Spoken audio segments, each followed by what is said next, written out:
안녕하세요. 프로메테우스 라온 두 번째 시간입니다. 이 시간은 6가지 핵심 역량 중에서 의사소통 역량을 다루는 그런 시간인데요. 지난 앞 시간에 에고그램에 이어서 두 번째 서로를 알아요 에고그램이라는 제목으로 여러분과 함께 하겠습니다. 혹시 지난 시간의 내용이 기억이 안 나시면 다시 한번 앞에 강의를 참고하시고요. 자, 두 번째 시간 시작하도록 하겠습니다. 첫 번째 시간이 나를 알아요 에고그램이었다면 두 번째는 서로를 알아요 에고그램인데요. 자, 여기 이제 교재에서 이제 한번 보도록 할게요. 이렇게 십자 모양이 있을 때 사람들은 자기가 알고 있는 선에서 해석을 하게 되죠. 그래서 누군가는 이 십자 모양을 수학 선생이라면 덧셈이라고 얘기를 할 테고요. 산부인과 의사라면 배꼽 표시라고 하고, 또 병원이나 의료계통의 사람들은 뭐 적십자, 녹십자 이렇게 이야기를 하기도 합니다. 자, 그러면 이들의 생각은 모두 틀릴까요? 누군가의 의견이 틀린가요? 그렇지 않죠? 자기가 그렇게 생각한다고 해서 어느 누구도 자기가 덧셈이라고 생각한다고, 그리고 병원 표시라고 생각을 한다고 해서 틀리다고 생각하지 않을 것입니다. 그 이유는 뭐죠? 바로 여러 가지 환경이라든지 자기의 처한 것들에 의해서, 그리고 자기 경험에 의해서 바로 다르게 생각하기 때문이죠.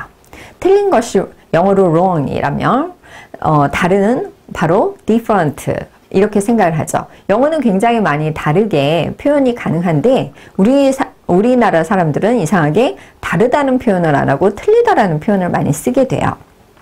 그 이유가 뭔가 한번 제가 좀 생각을 해봤는데요. 혹시 나하고 다르면 그 사람을 좀 배척한다든지 그러기 때문에 혹시 틀리다라는 말과 혼용해서 쓰는 건 아닐까 이런 생각이 들더라고요. 나와 다르다는 것을 존중하거나 그걸 수용하지 못하고 그걸 틀리다라고 생각을 해버리면 다른 사람과의 관계가 힘들어지겠죠?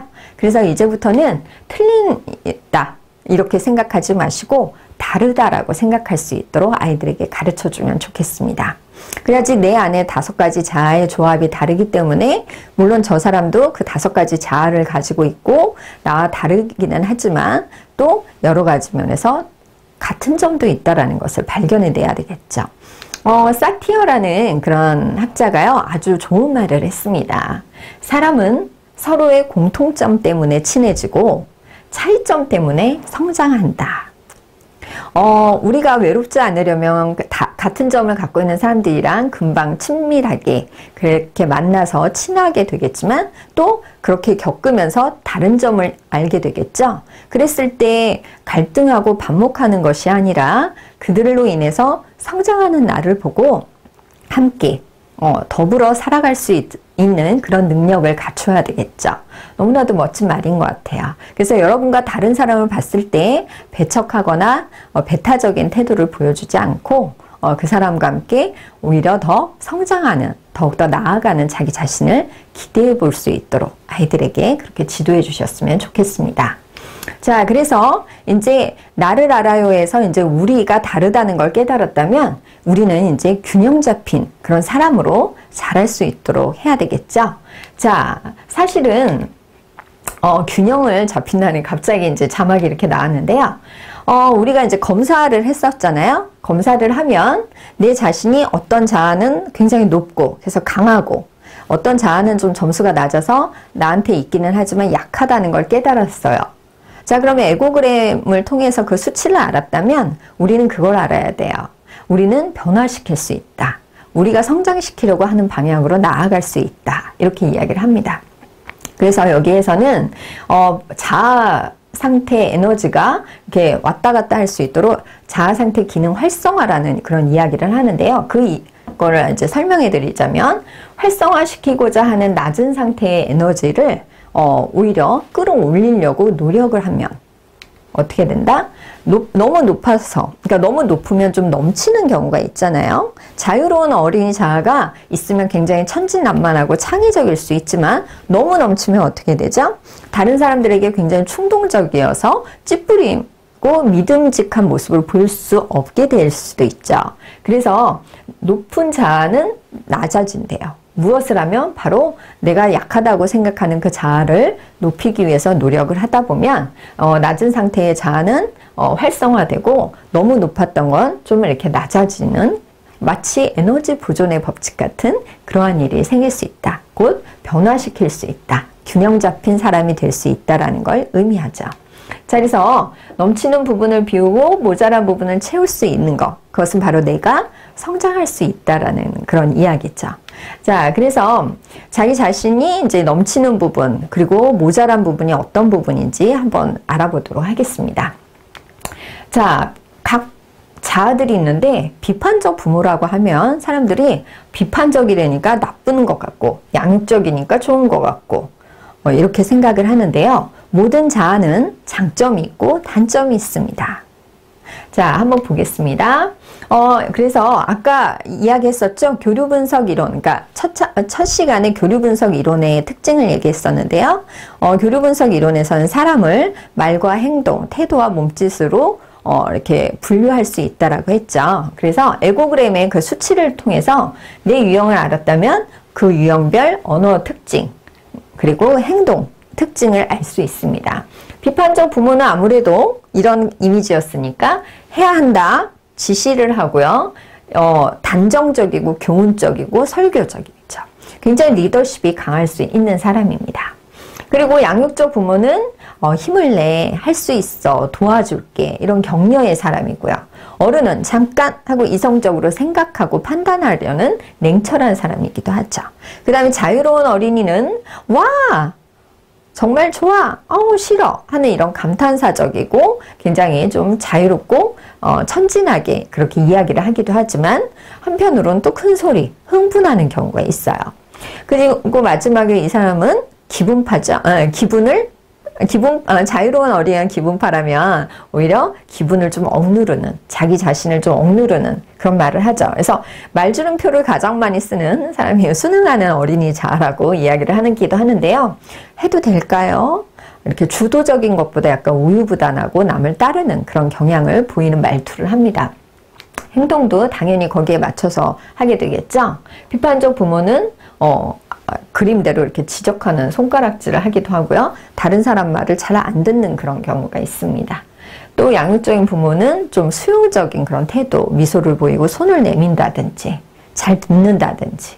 그리고 어른은 관찰하고 좀 시간을 두어서 이렇게 보는 그런 모습을 많이 보이겠죠.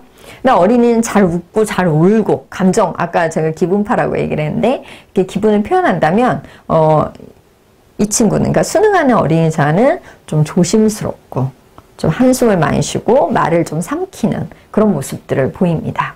자, 이러한 것들이 자기의 특징들을 좀 해당이 되는지 한번 친구들이랑 이야기를 나누도록 하고요. 또 이러한 모습을 보면 누가 떠오르는지 한번 이야기를 한번 나눠보도록 해주세요. 그럼 비판적 부모를 자아가 우리 아빠가 좀 비판적 부모가 자한 것 같아요. 아니면 어떤 사람이 떠올라요? 라고 이야기를 한번 해보는 시간도 가지면 좋겠습니다. 대신에 같은 반 친구를 이야기하면서 비난하는 말이 안 나오도록 그렇게 지도를 해야 되겠죠? 자, 이렇게 말과 행동을 알아봤으면 어느 정도 자기 자신에 대해서 파악이 되고 친구들도 이러이러한 면이 있구나. 그래서 저 친구가 그랬구나. 우리 가족이 그랬구나를 깨달았다면 나를 먼저 알았으니까 나를 먼저 채우고 서로 채워나가는 그런 모습을 보여야 되겠죠. 그래서 성장을 위한 조언이 이제 분류를 통하다 보니까 이런 면을 통해서 자아 상태의 활성화가 가능하다. 아까 이야기를 했죠. 자, 비판적 부모는 아무래도 긍정적인 거 이제 제가 쭉 설명을 했으니까 개선할 점, 이러이러한 부분이 부족하게 느껴질 수 있겠죠. 비판적 부모는 남의 말 잘 안 듣고 그래서 자기의 뜻대로 하려고 하는 경우가 있고요. 양육적 부모는 너무 보호를 잘해주는데 그게 또 과보호가 돼서 성장을 방해할 수도 있고요. 그 다음 어른은 너무 계산적이고 냉철해 보일 수 있고, 그리고 자유로운 어린이는 아까 이야기한 대로 너무 충동적이고, 순응하는 어린이는 주저하고, 이렇게 하다 보니까 이러한 것들의 그 개선할 점을 자기 스스로 잘 체크를 한 다음에 어떻게 한다? 조언을 받아들이게 이렇게 적어놨습니다. 그래서 비판적 부모 자아가 높은 사람은 이러한 조언을 따르고 이렇게 적어놨죠. 그래서 아이들로 하여금 형광펜이나 이런 것으로 자기 자신에 해당되는 게 뭔지 한번 이렇게 표시하거나 아니면 여기에 해당되는 것들을 한번 확인해 보도록 해주시면 좋겠습니다. 그리고 난 다음에 마무리를 바로 이 활동으로 해야 되겠죠. 성장하는 나, 아까 이야기한 대로 모자란 부분은 채우고 그 채운 부분을 통해서 너무 과한 것이 이렇게 활성화가 좀 낮아지는, 점수가 낮아지게 된다라고 이야기를 했었죠. 그래서 나한테 가장 약한 자아가 무엇인지 검사를 통해서 알았다면 이제 적어봐야 되겠죠. 자, 그래서 어른 자아가 나한테 만약에 가장 약했다면 앞으로 이렇게 말하겠어요. 얘기를 하는 거예요. 그리고 나는 가장 강한 자가 순응하는 어린 자예요. 이렇게 이제 파악이 됐다면 어른 자를 키우기 위해서 어떻게 말할게요? 말하는 연습을 하죠? 생각해보자. 먼저 시간을 두고 자기 스스로 생각을 해보고 어느 게 좋을지 잘 판단해보는 그런 말 습관을 한번 해보겠다. 이렇게 적어보는 거죠. 그리고 행동도 바뀌어야 되겠죠? 계획을 먼저 세워야지 실수하지 않고 그리고 계획적으로 행동하고 이성적인 판단이 가능하겠죠. 그리고 침착하게 행동하겠어요. 이렇게 적어보는 거야. 그리고 순응하는 어린이자 내가 이 부분이 굉장히 강한데 그러면 나한테 좋은 그런 습관과 태도가 있겠죠. 네, 알겠습니다. 괜찮아요. 라는 그런 협조적인 말을 잘하게 되겠지만 좀 내가 부족한 점이 어떤 건지 삼가해야 할 말과 행동, 구석에서 조용히 있다든지 다른 사람들의 앞에서 의사를 잘 표현하지 않고 하고 싶은 말이 있어도 참는다든지 이러한 것들을 적어보는 거죠. 그래서 내 자신을 잘 알고 균형을 잡아서 성장하겠다라는 그런 다짐의 시간을 갖고 발표하면 좋겠습니다. 아이들에게 5가지 자아를 잘 갖고 균형 잡힌 그런 사람으로 자라날 수 있도록 잘 지도해 주시기 바랍니다. 감사합니다.